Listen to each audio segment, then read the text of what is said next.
Hello, I'm Dylan. And I'm Keon. This is Zenith, that podcast where we lie our way up the ranks. Because this week we watched Children of Auron. Written by Roger Parks. Directed by Andrew Morgan. And aired on February 19th, 1980.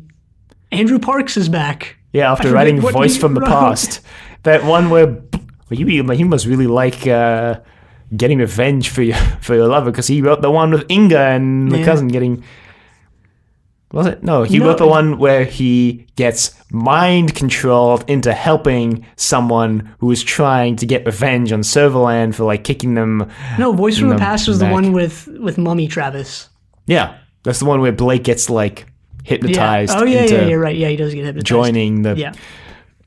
And then they go to the BBC auditorium and see Serverland's face on the screen. That's the thing I remember most from that. Not mummified Travis, more like massive... Remember Googly Eye Travis? Oh, boy. Anyway, once again, in relation to Doctor Who, we're in the I almost said interspecies era, and that would have been really weird and wrong. The interseason era. Interstitial era.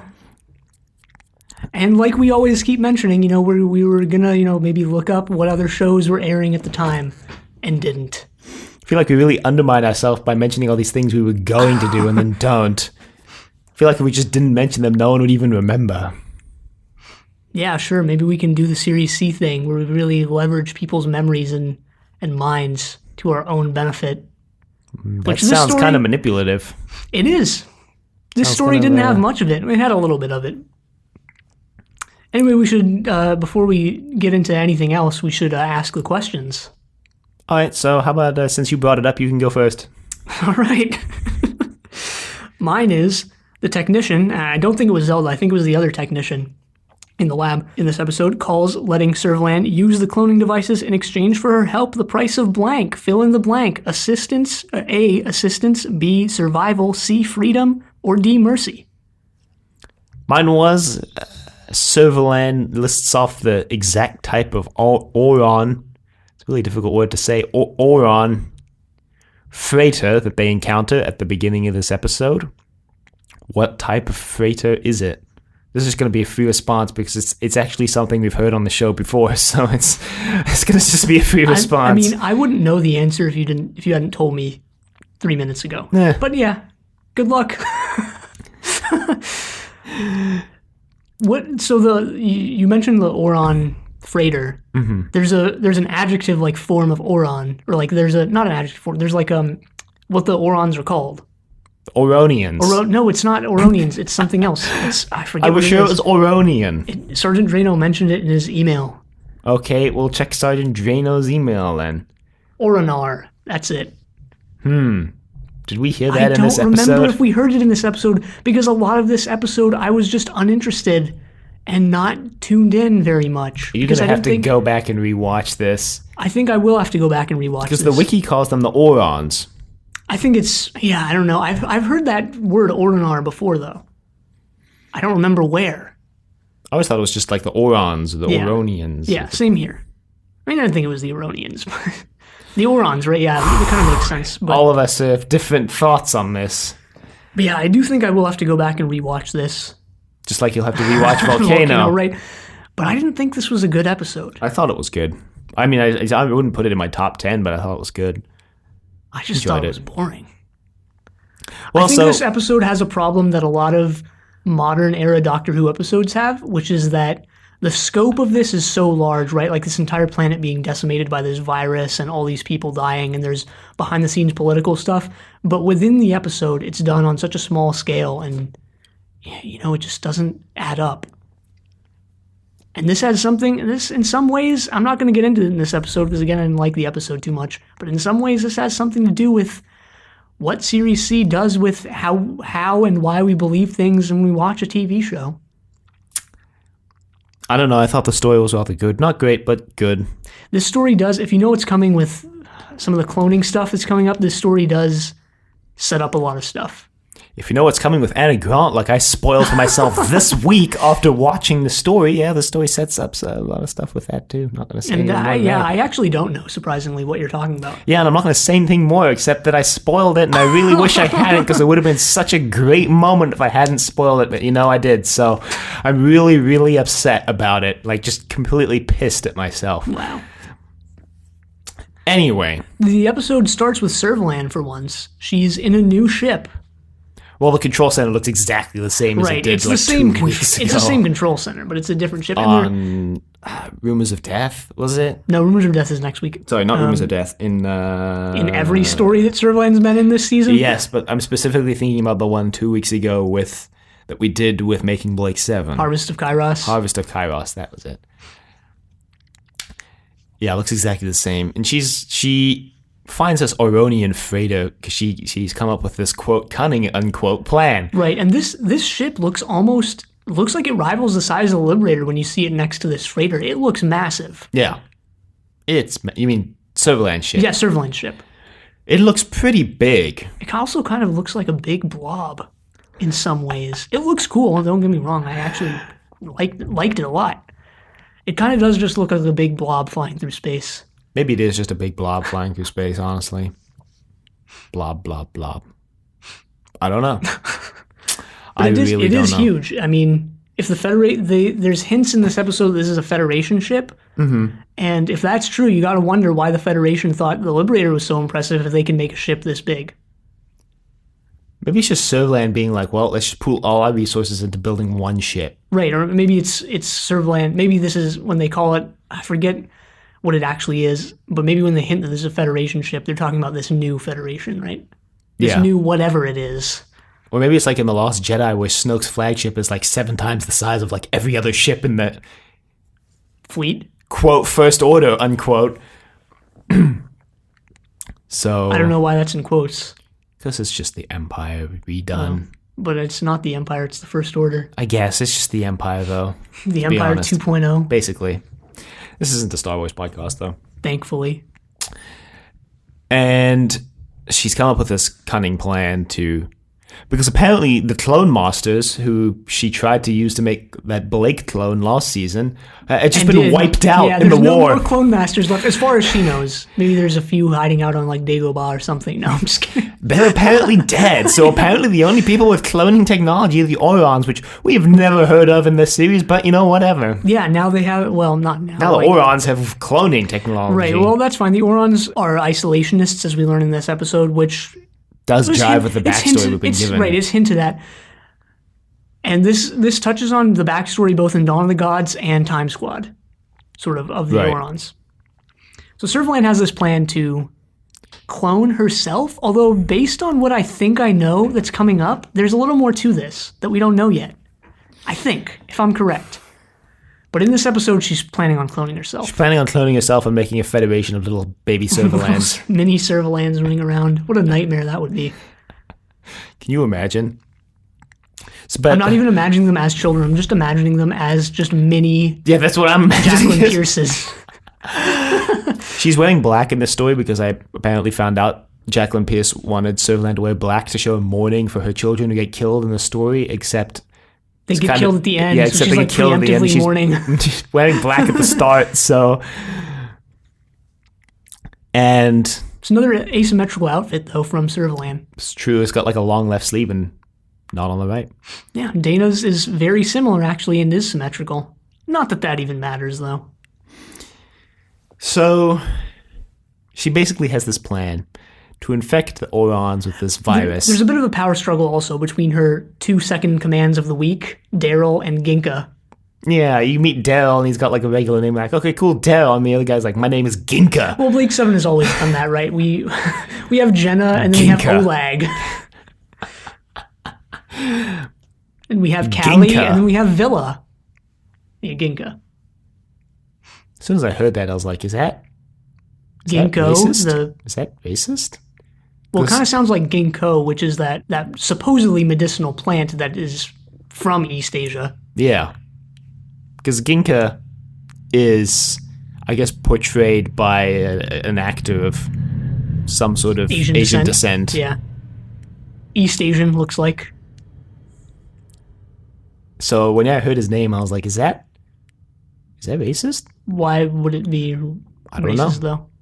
Just sounds like it sounds like a racial slur, even though it's not. It just Really? sounds like it does to me. It just reminded me of ginkgo, which is an Asian plant.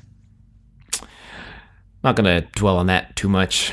Right. But There's there's the also... last time we got into racism on the show, we didn't really go anywhere with it.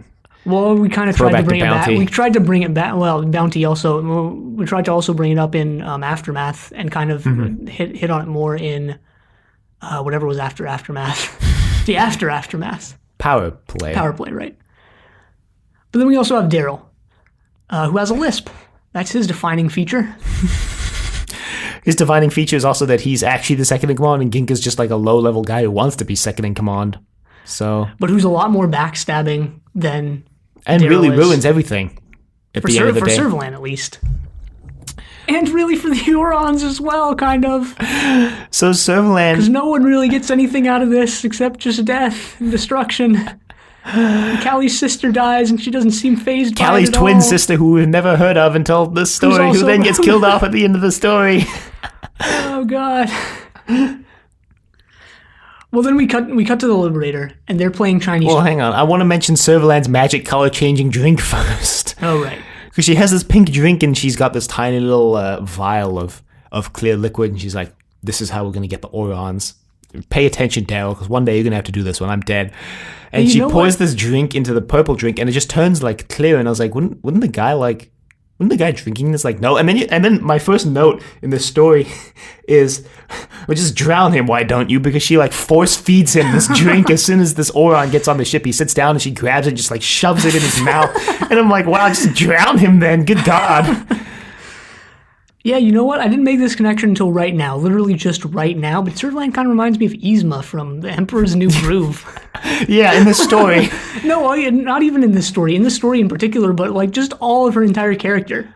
Yeah, I guess Travis would be the bumbling Kronk character. Yeah, yep.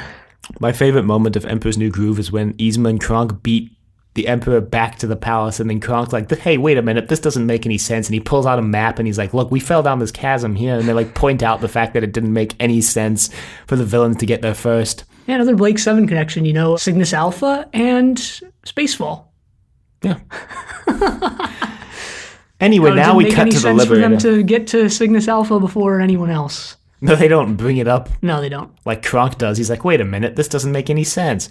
Anyway, in this story, not a lot of stuff really actually makes sense, frankly. Because now we get, like, Avon, and he's like, I'm going to Earth. And they're like, why are we going back to Earth? And he's like, I gotta kill this dude.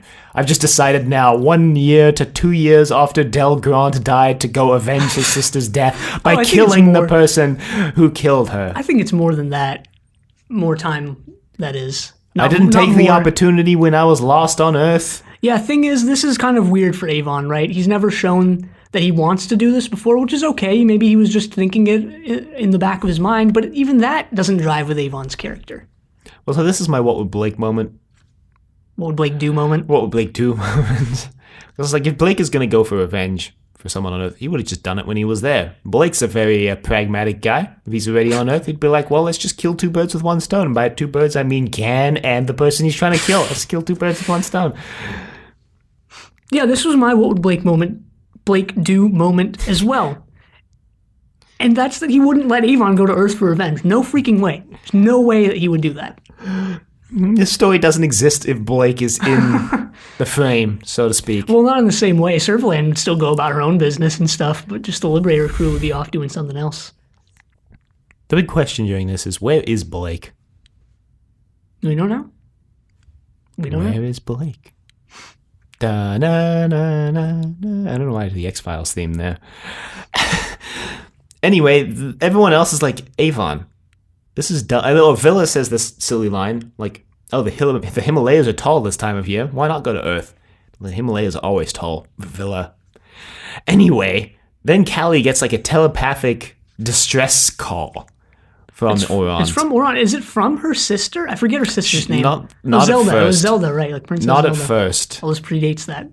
At first, she just says they're all dying, they're all dying, they're all dying, because I guess she can like feel them all dying telepathically. Right, which Servalan can do as well at the end of the episode. Yeah, because they're her kids, and they embedded telepathic something in them, I guess. Yeah, because Servalan sends this ship back out there, and she's like, "Get home safely." And he gets home, and there's this really terrifying scene when he dies, when he docks with the ship, and he like vomits this yellow liquid when he's dying. It was kind of really disgusting. Right, and he infects basically everyone on the planet. And this thing spreads fast. Right. Because by the end of the story, everyone is dead. Yeah, as far as we know, I think all the Aurons are dead. All the younger generation, anyway. And I think really everyone except the people they let on the Liberator, or who make it on the Liberator and go off and start their own planet. With 5,000 clones, but still. Right, they go start a colony on some other planet. They name the other planet, and I don't remember what its name is. This is actually, well, we'll get to that when we get to it, but it's actually weird that they bring up what they're going to do with these people when they always just bring people on the Liberator, and that's that. That's true. But we'll get there. We'll get there. So they're playing another board game. It looks kind of like three-person chess. It looks like Chinese checkers, kind of. Kind of, yeah. With like big triangular pieces. Right. Avon's playing with Tarrant, and he's just like, I'm going to go kill this guy. Striker, I think his name is, or something like that. Shrinker? Shrinker. Something like that? No, like, should we really be doing this, I think they decide to take a vote as to what to do once they get to the distress signal. And it's 3-2. Villa wants to go to Earth as well. And then Villa switches sides. He's like, I always side with the winning team. And just, I love this. The look on Avon's face when Villa switches sides is priceless. You just get this shot of Paul Darrow's face for like 2 seconds. And he's just looking at Villa like he's about to just kill him.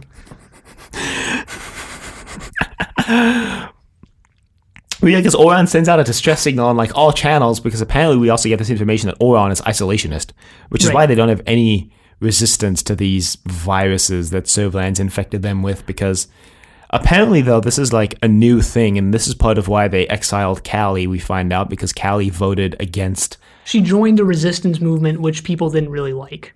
Yeah, she joined a resistance movement to vote against isolating themselves, because the guy's like, oh, it was all above board, the council voted, and she's like, yeah, but... They just ignored all the dissenters, second basically. in command is like, if we hadn't voted that way, Callie wouldn't have been exiled, we wouldn't be in this trouble right now. But there's also this hint that something more went down here, maybe something more illicit, right? Because What's-Her-Face says, well, when we took this vote, all the dissenters were just ignored. Now, does that mean like just actually ignored, or does that mean suppressed? Well, they exiled Callie. Or they exiled dissenting, Callie. So... But Callie also joined this group that was going to other planets. And I remember what happens, what she says in Time Squad, which is this, but less info, right? She just says that she joined this group. What does she say in Dawn of the Gods? In Dawn of the Gods, she just hints that she was exiled or something like that, if I remember correctly. Dawn of the Gods is the first time she said she was exiled, because in Time Squad, it was a self-imposed exile. Yeah. For failing her mission to liberate the colony. Yeah, right, because everyone else colony. died because she was the last one. So... Honestly, every time they talk about Callie's backstory, it gets more confusing. It's not that confusing. I'm still having difficulty reconciling this self-exile thing now that we have explicit confirmation that she was exiled by the government. Well, like we mentioned in Dawn of the Gods, she was probably just lying.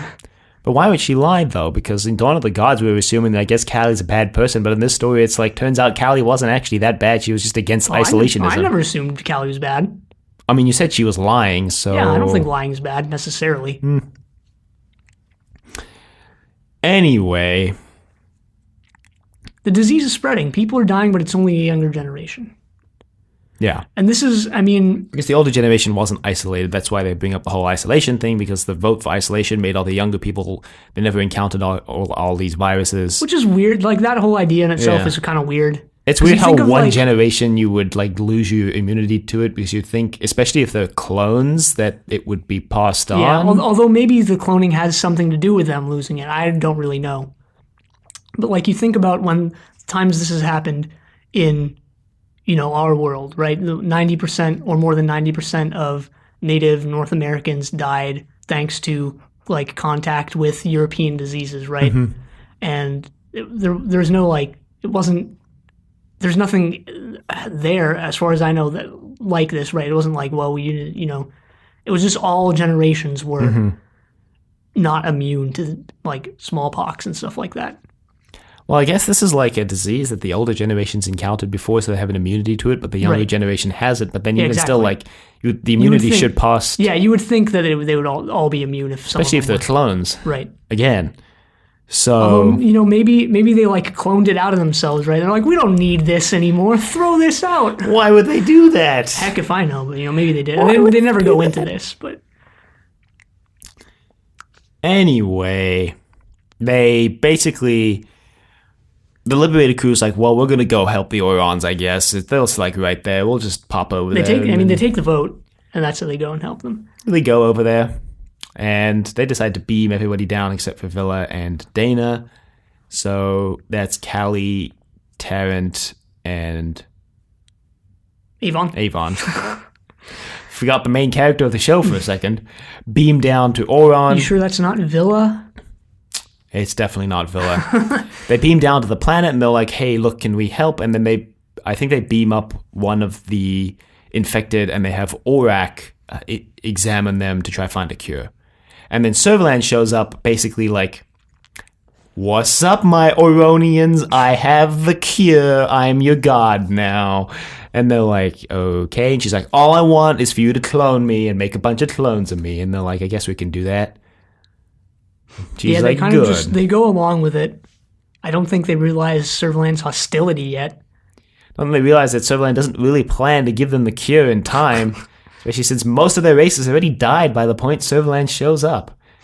But then Servalan captures Avon, Tarrant, and Callie.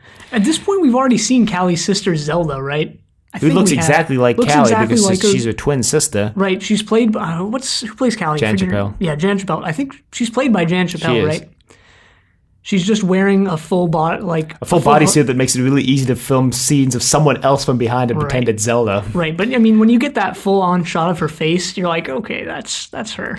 Yeah, because the reason why they take the vote, the Liberator crew, that is, to go to Auron, is because Callie receives a telepathic message from Zelda, her sister, who she's never mentioned before, who dies at the end of the story so that she never has to be mentioned again. That's kind of like the Legend of Zelda games, actually, where you always receive telepathic messages from Princess Zelda. Reminds me a lot of Star Trek 5.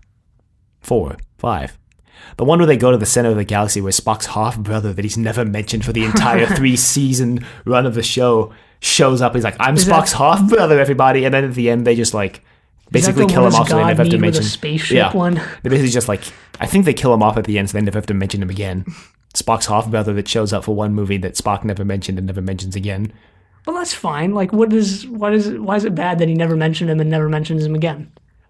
I mean, it's just kind of weird. It's just weird in the context of like the universe because like they built in Star Trek and also in this, for example, they like build up Spock and Kirk to be like best friends. They tell each other everything. Sure. So Cyborg shows up and then Kirk's like, Spock, you never told me you had a half brother, and he's like,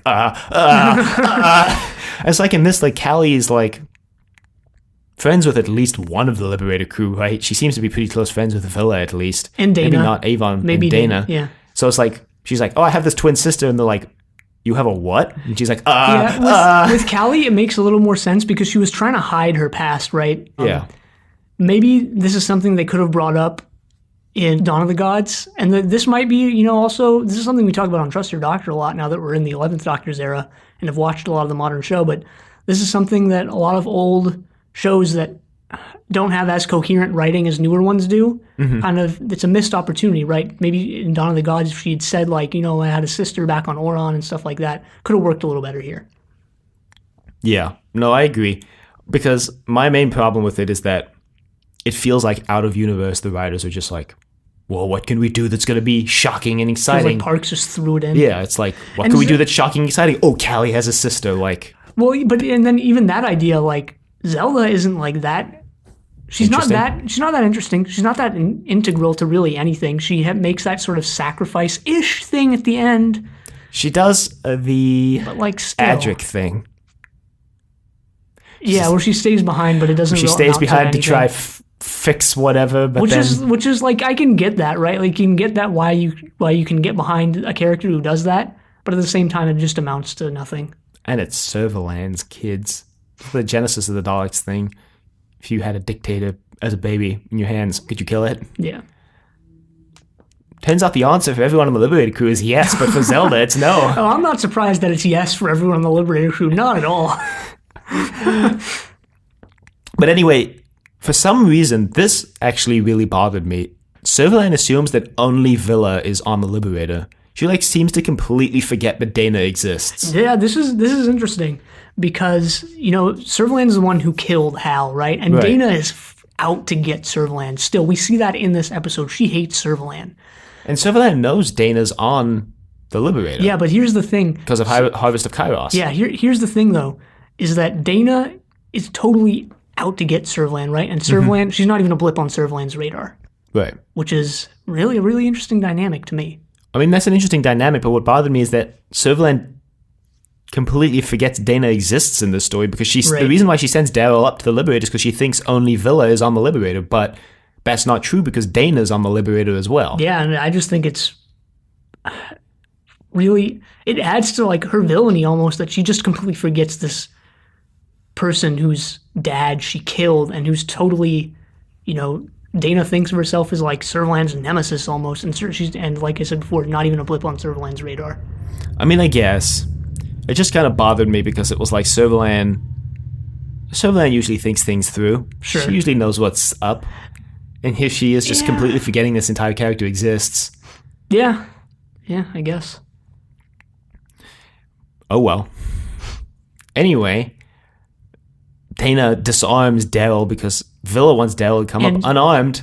And Servalan gives Daryl the gun she used to kill Hal. Yeah. But then Dana just disarms him. Yep. Right away. And then Villa's like, so much for coming up unarmed. That's one hostage for me. And Servalan's like, still 3 for me. And then he's like, well, guess what? We can blow up your ship from space. And she's like, do it, then I'll kill your friends. And he's like, well, at least you won't be able to leave. I forget what comes of this sort of standoff. Nothing, I think. Nothing, I think, because everybody's dying. Servalan, at some point, I don't remember if What? this No, is okay, now. so what happens? There's a few scenes that we glossed over with him and Daryl, and they're sort of at each other's throats, vying for power. And Ginka is like, yo, I can get up to top ranks without having connections like you. And Daryl's like, yeah, well, I'm better than you. And then Ginka's like, yeah, right. And then Ginka goes to Servalan. He's like, hey, Servalan, guess what?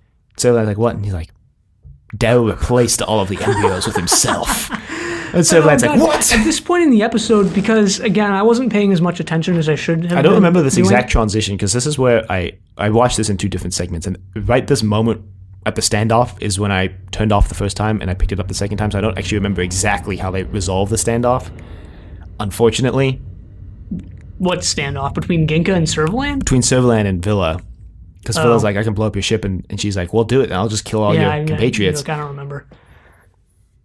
But when Ginka revealed this, I was like, wait, he did that? Oh, I just assumed that it was just Ginka being a backstabbing little. Yeah, well, that's what it is eventually, as we find out. I mean, this is the Series C thing that this episode touches on, briefly. There's also a line from Villa. He says, the question of trust, Aurak can only assess veracity in person. That's when he's trying to get Servalan or someone up onto the Liberator, which is related to what's going on in Series C, but I didn't look too much into it or think too much about it. But I also wanted to mention, when Servalan has her blood drawn and dropped into the little vials or whatever, there's this hilarious sound effect. It's like boop, boop, beep, beep. And it's just like, I don't know. It's when the blood is dropping into when the blood's being dropped into the thingamajigs. Great. It's cool. Is it? I mean, it made me pay attention to the episode more than I was doing otherwise. It was like, wait, that doesn't sound like the right sound effect for that. Oh, I think they resolved the standoff because I think Servalan goes to her ship. And she leaves 2 guards in command of the 3 prisoners. And then Zelda's assistant, whose name I don't remember. I don't think she had a name. Or was it the blonde woman? Daryl, I think was that Daryl? No, Daryl is the head. Guy. The captain, for Servalan. And then there's, hang on. Was it the blonde woman who kind of looked like... Yeah, the blonde woman. Yeah, I didn't know her name. I don't remember her name, unfortunately. I'm I'm not going to find it on this page. Oh, Franton. But yeah, so Franton goes to... Are you sure that was Franton? Yeah, I guess it must have been. Franton goes to the room, and she kind of knocks on the door, and then the two guards who are in there like shoot at her, and then she like runs away, and then Avon and Tarrant are able to overpower one, and then Avon grabs the guy's gun and he goes off to the other one. And does Avon hold it like a 6-shooter? Yes. It's a Federation gun. He's still holding it like a 6-shooter. I didn't notice it. And then he's done that with every single gun, though, no matter what it is. They got to go pick up, because they prepared, when the virus started spreading and killing everyone, they prepared these embryos to basically seed a new planet with a new race of Aurons, basically. And they need to go pick them up, and so that they can escape with them and go start on a new planet. They run around this complex for a little bit, and I'm curious what this thing even is, because there's these massive giant stone steps, and it looks like there's an open sort of courtyard area. I wonder where they did this. I can't think of any type of facility where this would have been done that would have honestly, I have no steps idea. like that. I have no idea. Maybe either. I mean, making Blake 7 knows. Guess we have to wait a year to find out. Yeah. And what happens next, basically, is that Servalan, she finds out the information from Ginka, so she decides to bombard the cloning facility, because the reason why the Liberator crew goes there is because it's the safest place on the planet, because Servalan's not going to blow it up, because there's Servalan clones in there. But then they're like, oh shoot, we got to go, there's like a missile incoming, so they leave, but then Zelda takes her bracelet off to try save the babies. Gotta save the babies. And gets blown up, and then it's rather terrifying, actually, because Callie hears her telepathically screaming in her lost moments as she dies. Yep. Okay, really going all over the top here. Really driving home the point that she's dead. I think this could have worked really well if, not only, like we mentioned before, if Zelda was mentioned in Dawn of the Gods, but if Callie had, and this doesn't work with Auron's isolationist policy, I get that, but if somehow Zelda had been on the show before. Right. And, if that were the case, if she were a major part of a previous episode. If we actually cared about her in any way, really. Right, exactly. I guess is the main thing, because she just shows up in this episode, and really there's nothing to differentiate her from just another like story-specific character, except that she's Callie's sister. Yeah. But they don't use that in any way. The only way they actually do use it, barely, is when they're trying to send out the distress signal, and Zelda's like, oh, we're like siblings, we're twins, so we have a stronger psychic connection, so I can reach her from further away or whatever. Yeah. This is the thing where, like, you might care because Callie cares and you care about Callie, but at the same time, you don't get Callie caring all that much. Yeah. Then Servalan blows up Ginka's head because she finds out he lied, because she feels the babies all die telepathically. So she pushes this. Ginka's like, we won, we got him. And she's like, no, you lied to me, Ginka. Those weren't his babies, those were mine. And she just pushes this button, and he turns red and like basically just disintegrates in his suit. He just sort of falls flat on the floor. Screaming. Yep. I mean, Villa teleports Daryl over, and he's like, tell Servalan like that she didn't win this round or something like that. And so Villa teleports him over, and then she just pushes the button and kills him too. And I was like, well, at least Servalan gets a Liberator bracelet out of this. Do we see Daryl die? I don't think we actually see him on screen. We do. We see him die. I don't remember that. I'll have to go back and probably rewatch the whole episode. But no, we see him die. Like, I remember explicitly, because we see him die. I'll rewatch it.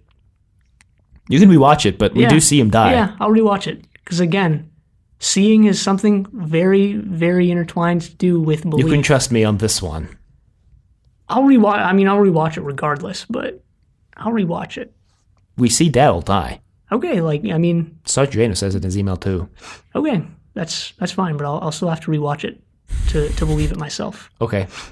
Not that I always believe what I see. So. But at least Servalan gets a Liberator bracelet out of this. So it's a win for her, I guess. She didn't get the Liberator. She didn't get her babies, but she got a Liberator bracelet. A teleport maybe bracelet. You can teleport her up for Maybe she can reverse engineer the teleporter technology. I don't know. Anyway, then we end on the most sitcom-y moment in Blake 7 history. It's not the most. It's a sitcom-y moment, but it's not the most sitcom-y moment. Because Avon just goes, well, so they're talking about going slow, right? Because Avon's like, double our speed, and Terrance's like, no, we should give them some time to rest, because it's going to take 40 hours to get to this planet. I think they call it like Europa, that they're going to... The moon of Jupiter? Yeah. It probably is, because they're on course to Earth, so they're probably nearby. Oh, no, they're settling on Khan. Oh, Khan. like Right. the Star Trek How character could I Khan. forget? Whatever. Or like Genghis. I really thought it was Europa for some reason. I'm sure someone mentioned Europa in this. They're going to Khan. It's going to take him 40 hours. And Terrance's like, we should just let him rest. And then Avon's just like, yeah, we should let him rest. Zen, maintain speed. And then everybody just busts out laughing. Well, the thing, because right before that, Avon told Zen to increase the speed. Yeah. And then he's like, well, we should give him time to rest. So he sets the speed back to what it was before that, which is still really fast. But then everybody just busts out laughing. Yep. For no, like, apparent reason. Well, no, it's because of what he did. You know, he increased the speed, and then he's like, yeah, we should reduce the speed. All right, put it back to normal instead of, like, reducing it even more. And that's why it's supposed to be funny, or it's funny to them, I guess. It's just really weird. It just ends on them laughing, which we've never had. I mean, we end on, like, silly sitcom moments where they're smiling. We've ended on them laughing before. But not the whole crew laughing. Well, not the whole crew, but the one where, and I always use this image because it's just so hilarious, but the one where Blake puts his arms over Jenna and Gan's shoulder and their faces just look like clowns. I think this is the most sitcom-y one, because they're all just laughing together, like, ha, ha, ha, ha, ha. Like, just made it through another life or death situation, guys. It's like, haha, the entire planet's dead. The entire Auron race is dead. Callie's just weeping in her room. No, she's there laughing with everyone. I don't remember whether Callie was there or not. The whole race is dead. Well, except for the 5,000 babies and the two other people. I guess. And Callie. Callie decides to stay with them. We don't see that decision, but Avon says, no, she'll decide to stay with us. She has more in common with us now than she does with her own people. Avon's really confident about this. What's going to happen? It's going to be really awkward if next week Callie's just gone and Avon's like, well, guess I was wrong. You know, speaking of Servalan getting a Liberator bracelet, I just realized they're just dotting the universe with these Liberator bracelets that they leave everywhere. They teleport people down and then just never teleport them back. Yeah, sure. That's kind of bad practice. It's not gonna bite them in the back, though. It's not gonna come back and bite them. I mean, realistically, if we were talking like in universe, it should come back and bite them. Out of universe, no, because they never bring any concepts back on the show, and I'm amazed they even mentioned the clone. Well, they bring concepts back. They don't really bring characters and. Well, I'm amazed they even bring the clone masters back in this story or mention them again. So, and what's her name? Grant, Avon's true love, who died at Shrinker's hand. Is his name really Shrinker? I guess so. I don't think he was ever named in Countdown. He was. I don't think he was named in Countdown. I don't think Avon wanted to tell Del Grant who killed his sister. Anyway, I don't have much else to say about this episode. I didn't find it engaging. I find it to be. This is, I mentioned last week the 5 Blake 7 episodes that I think are less than great. So that ranges from like pretty bad to I would say good, because everything else I think is better than good, just good. And this joins those 5, so now there are 6 total that I think really aren't up to par. I thought the story was pretty good. Not great, but good, above average. I really liked the subplot with Servalan and then Villa and Callie. I think all the 3 subplots were like integrated pretty well in this. It didn't feel like they were just 2 distinct stories running parallel like they did in a lot of episodes. In a lot of episodes that I disliked, like Power Play, for example. And I think everybody got their time in the sun too, except kind of for Tarrant. That's fine. Which is fine. I mean, Dana got to disarm this dude. Villa basically ran the Liberator while no one was there. Avon and Callie went down and saved everyone, and Tarrant just kind of helped out. Yeah, well, at the beginning of the season, I complained about Tarrant and Dana not having anything to do. And Dana has slowly gotten more awesome as the series goes on, which is good. Tarrant, he had his one sort of moment in Harvest of Kairos, and after that he's been getting beaten down a little bit, which is fine because of what happened in Harvest of Kairos. Okay. Anyway, we should answer the questions if you don't have anything else to say. So, to remind you of my question, the technician calls letting Servalan use the cloning devices, and I think this is, what's her name, Franton, who I'm actually talking about. I'm not 100% sure. Anyway, calls letting Servalan use the cloning devices in exchange for her help, the price of blank, and the answer was D, mercy, so the price of mercy. Mine was when Servalan encounters the Auron freighter, she lists off like what type it was. It was a free response. The answer was it was a class. Short answer. It was a class C. It's an essay question. Essay question, right? A 500-word essay on why Serverland is wearing black in the story. Anyway, class C, Friday. I am going to be writing probably a paper on Blake 7 Series C. I've been jotting down a bunch of notes, as I watch this season. I have things that I've been reading lately, and based on what I have so far, this is going to be the largest and most ambitious paper I've ever written. The longest paper I've ever written is 12 pages, which is really short if you actually get into language and literature studies.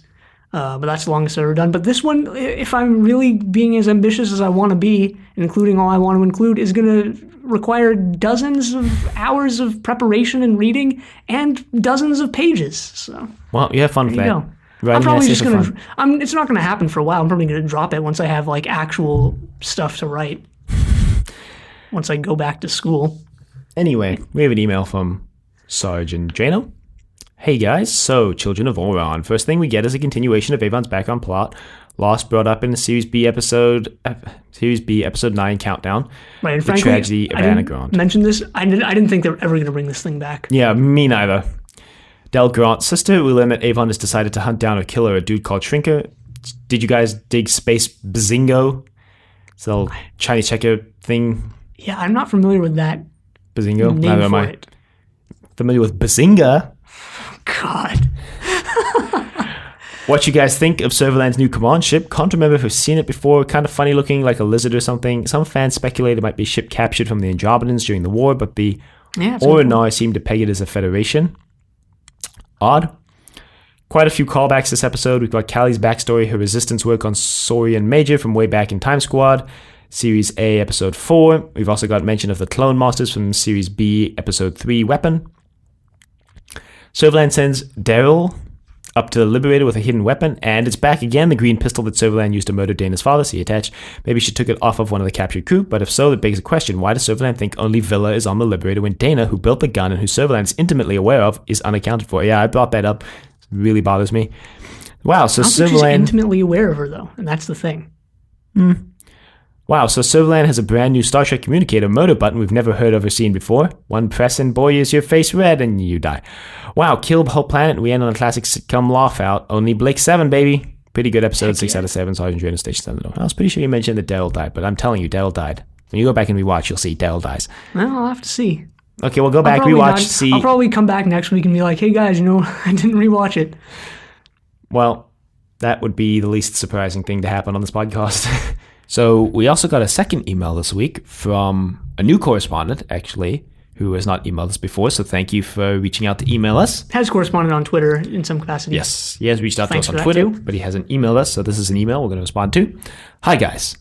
Have largely enjoyed listening to the podcast. I've sent a few comments via Twitter in recent days regarding your previous segments, but now that I've gotten current, I thought I'd send a missive thanking you for doing this and also ensuring that Sergeant Jano and Audrey don't monopolize your inbox. You're welcome. I appreciate that you guys are trying to mix it up, changing some of what you do for each series, and I think What Would Blake Do is the strongest of these so far. But, and I'm possibly in the minority here, I feel like you're sometimes trying too hard to add side material, such as the current trivia questions, which are literally so trivial that I find myself skipping ahead. In my opinion, the goals and the discussion and debate over the episodes and the metatextual material and this other stuff feels to me like an unwanted distraction and frankly padding. Other listeners' mileage might vary. Speaking of skipping, I also ended up fast-forwarding in episode 30 when you guys went on for almost a quarter of an hour, 13.5 minutes, because of what was essentially a minor continuity error, i.e. the reason for Kylie's exile, circularly arguing whether or not there was a retcon, issues of trust with the audience and intentionality, etc. Given the realities of TV production and the crunch the writers are under, I'm fairly certain that no writer on Series C remembered or cared quite what Kylie said about her exile previously. Perhaps you might consider pruning such tangents a little more aggressively in editing when they effectively go as nowhere as this one did. I've long since watched the whole B7 series, so spoilery talk doesn't ruin anything for me, but sometimes you're like kids who know a secret and are busting to blurt it out, and you end up all but giving it away to each other by walking right to the edge of saying it. Sometimes feel like it's dampening the unspoiled reactions, especially where Dylan is concerned. Accurate or not, that's the impression I get. As per one of my tweets, the Federation logo isn't so much a Starfleet ripoff, but rather a fairly standard aerospace motif of a delta shape is used by everything from Delta Airlines to Roscosmos, the China National Space Administration, CNSA, and even good old NASA. And the circles being behind the delta of the B7 Federation logo predates the use on Star Trek's insignia, which only added a circle behind the delta in Star Trek The Motion Picture, which started to film over 8 months after Blake 7 premiered. Finally, regarding Dawn of the Gods and your groaning amusement at the liberator hull being made of Herculaneum, while I'm unsure how it was spelled in the script, it sounds like Herculaneum. The first time he spells it Herculanium. And he says it sounds like Herculaneum spelled Herculaneum. The city, which was destroyed along with Pompeii in the Vesuvius eruptions of 79 AD. You might also be amused to know that the super strong windows on the Seaview submarine in Voyage to the Bottom of the Sea were composed of a material called herculite. Those nitpicks aside, keep up the good work. Maurice, P.S. You guys probably don't realize it, but you both have a rather inordinate fondness for, quote, weird, unquote, as descriptor. I'm tempted to start counting them. Oh, God, now that's going to be in my brain. Well, so first off, starting from next week, we're just cutting the quiz sections entirely. Yeah. We've gotten negative feedback about it overall. So the overall feedback from listeners is it's bad, and I think right now in its current form, there's no way to make it work, so we're cutting it entirely. Yep. In regards to the discussion about Callie's exile, I'm the one who edits the episodes. Fun fact, I left it in because I felt like it was to some point interesting, although it was a little circular, I think. Here's the thing about that. I think you're right that discussion didn't necessarily happen in the best way that it could have. It got a little circular and arguey, but I think what we're talking about is like actually very fundamental to what that episode is doing. And again, maybe we didn't go about that in the correct way. You say that the discussion went nowhere, and I, in some capacity, disagree with that because we didn't come to a consensus. Right. But I don't think you have to come to a consensus for the discussion to go nowhere. I thought about that discussion and like the implications for that in terms of like literary theory and stuff far after we even had the discussion. So I do think, you know, from a personal perspective, I learned from that discussion and I thought it was valuable. Me too. That's why I left it in, even though I did listen to it and I was like, man, this is a 15-minute discussion. Yeah. So again, maybe I think we'll try and like not, rather than maybe edit that stuff more aggressively, like you phrase it. Go about it better. Go about it better. In regards to the spoilery talk, what you say is really correct. It's For correct. me, it's correct. It's true. I am just bursting at the seams. I do it really badly on Trust Your Doctor a lot. It's the reverse of this podcast. Right, where I haven't watched anything and, Dylan has, or I haven't watched Blake 70, but I know the spoilers. I almost enjoy seeing how far I can go without spoiling it. I'll try and cut it back. We can try and cut it back. Interesting points about the Federation logo not being so much of a Starfleet ripoff, but when you fairly mentioned standard. When you mentioned this on Twitter, I looked up a bunch of space program logos and they all do have that sort of Delta symbol. But then I guess the question is why? Yeah, I tried to look that up too. I couldn't find anything about that. Why do they all use this Delta logo so prominently? Because Delta Airlines has been around since well before the 60s. NASA wasn't officially founded until... Hang on, I'm trying to remember a really obscure fact.